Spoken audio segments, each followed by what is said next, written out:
Millones de hectáreas concesionadas que no se están explotando. No tiene sentido que un grupo minúsculo de familias y de empresas tengan millones de hectáreas concesionadas y ni la centésima parte de lo que tienen se está explotando. Quiero hacer algo diferente hoy día. Tengo los diarios en la mano, ¿no? Exitosa. Que de alguna manera reflejan la agenda nacional, ¿no? La agenda de quienes lamentablemente tienen en sus manos la toma de decisiones, pero también la información. El diario Correo dice, Fiscalías habla Pablo Sánchez, y toda esa vergüenza que está pasando en el Ministerio Público, y por ahí dice que Silloni se descolgó de candidato porque se descubrió que era de Odebrecht, ¿no? El diario El Comercio dicen, empresarios plantean que condenados no puedan participar en las elecciones. ¿Saben por qué? Porque si participan ganan. Eso es lo que no dicen. Si participan, ganan. El diario Perú 21 nos describe la guerra que se quieren tirar a la presidenta de la Corte Suprema, que se quieren tirar a la presidenta, a la fiscal de la Nación, y simplemente un solo no sé. Expreso se quiere tirar al decano del Colegio de Abogados porque está actuando con independencia, ¿no es cierto? Porque está diciendo cosas que incomodan al poder. En el diario La República, Gorriti dice que el 3%, hay una costra del 3% que es la que toma decisiones. El problema es que ha habido una costra de todos los colores políticos que ha estado tomando decisiones todos estos años en todas las instituciones nacionales. Y ustedes sacuden y acá chorrea sangre por la cantidad de muertos de todos los días y chorrea odio por la confrontación y el enfrentamiento. Y se confirma que tenemos 50 partidos. No son 50 candidatos, son 50 partidos. Y dentro de cada partido, excepto por supuesto los que tienen dueño y que ya decidieron que el dueño va a ser el candidato. O sea, tenemos una cantidad de candidatos, cada uno más inepto y más sinvergüenza que el otro, porque la mayor parte, porque hay por supuesto excepciones de gente, buena gente, ¿no es cierto? Exitosa. Que pueden tener buenas intenciones, pero tampoco tienen idea de lo que hay que hacer con el Perú, porque eso es lo que los une. No tienen idea. Mientras el país, es decir, no es solo que estamos mal, que es lo que más me preocupa, no es lo mal que estamos. En términos de inseguridad, de la crisis, que los colegios se caen a pedazos, que el sistema de salud es una desgracia, que no tenemos infraestructura, que estuvimos a punto de no inaugurar el puerto de Chancay, que no podemos inaugurar el aeropuerto por el...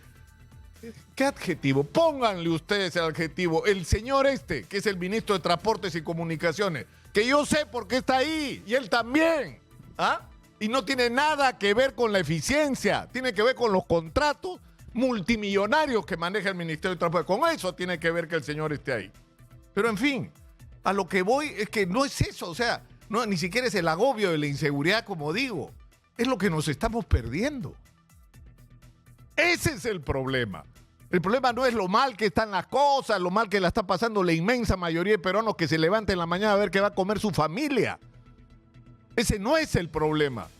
El problema tampoco es la confrontación sangrienta casi, porque si tuviéramos un poco más de coraje ya estaríamos agarrándonos a balazos, como ha ocurrido alguna vez en la historia nacional. Pero las últimas generaciones de políticos además son cobardes, ¿no?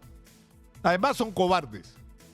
Pero, ¿saben qué es lo que pasa? Yo he hecho una lista de 10 cosas, 10 temas que quiero que le presten atención, para que se den cuenta de qué estamos hablando.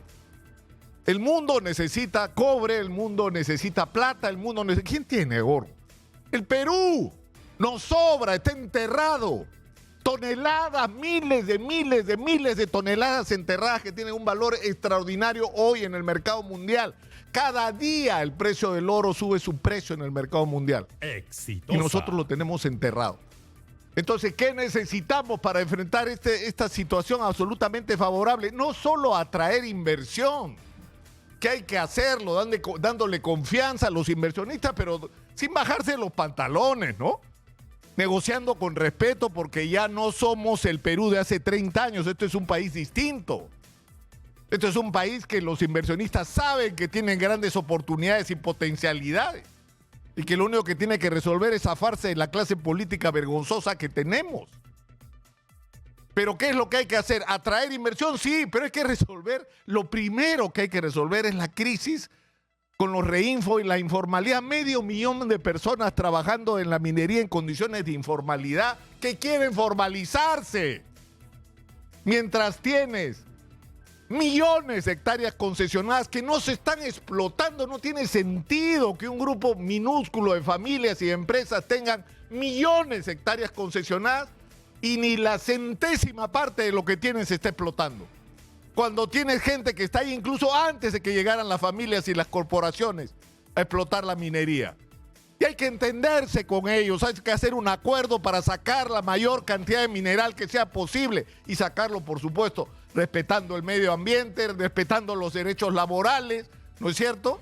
Cambiándole la vida a las comunidades de las zonas donde se está produciendo la explotación minera, integrándolos a los beneficios de la minería, es lo primero que hay que hacer.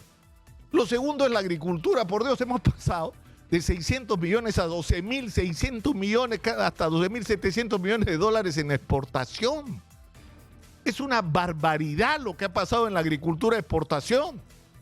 Y el problema es que eso podría ser muchísimo mayor. Podríamos estar exportando el doble, y no exagero si digo hasta el triple, si hacemos las cosas correctas. Exitosa. Si recuperamos las bondades de la ley que tuvimos antes, incorporamos a esas bondades que permitieron este boom de la agricultura, incorporamos a la pequeña y mediana agricultura, y estamos hablando de 2,5 millones de personas que se van a incorporar a esta actividad, y no solamente van a multiplicar nuestra capacidad de exportación, van a ampliar la variedad de productos, sino le va a cambiar la vida a millones de peruanos que van a salir de la pobreza y que se van a convertir en empresarios.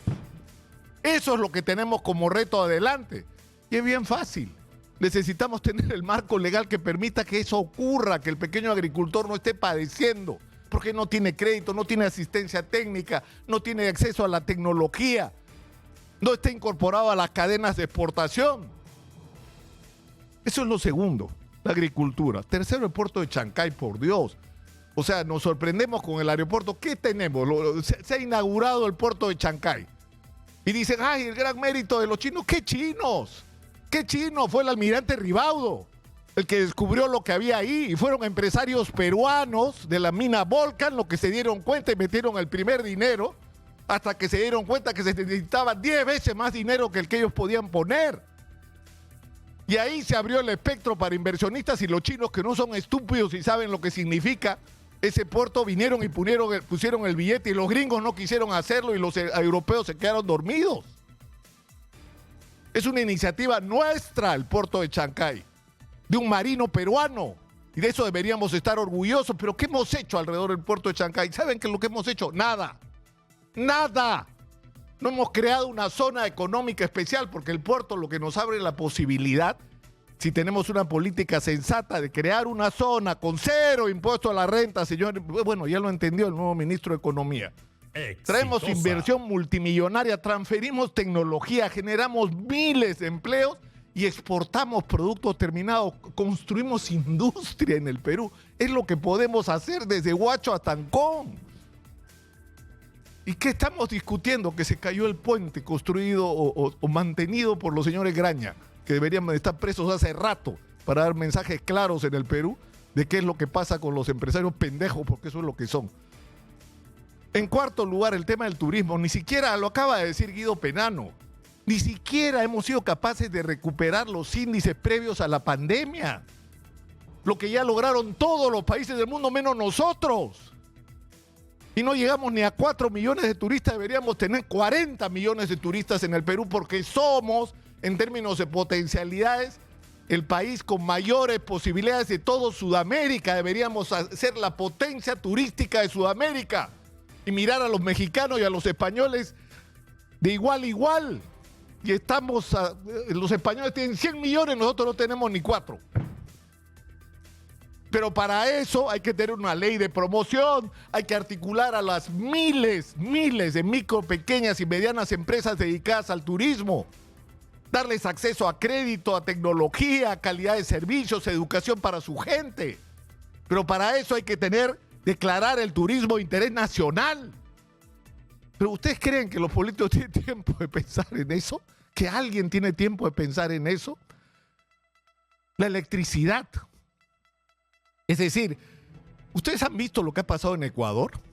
6 horas de energía al día han tenido hasta hace unas pocas semanas. 6 horas, racionamiento eléctrico. Porque no tenían fuentes de abastecimiento eléctrico. ¿Y saben quién les puede resolver el problema? Nosotros.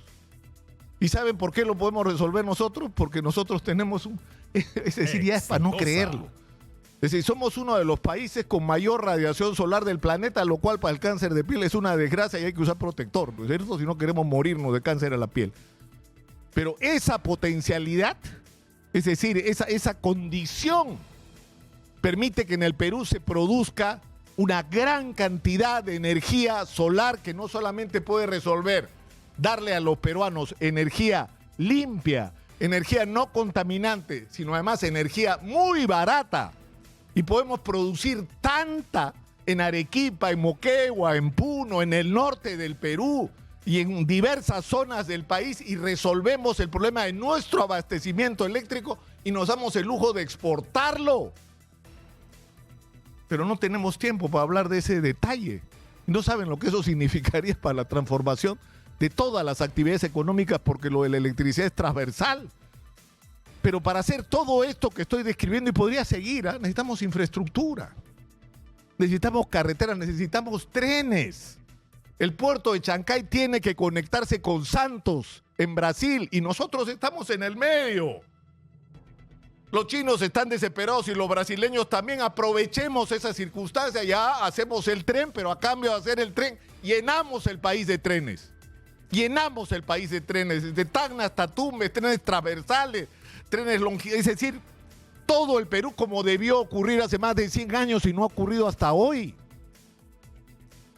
Y hay que construir infraestructura en todos los niveles, es decir, no, vienen las lluvias, entonces, no señor.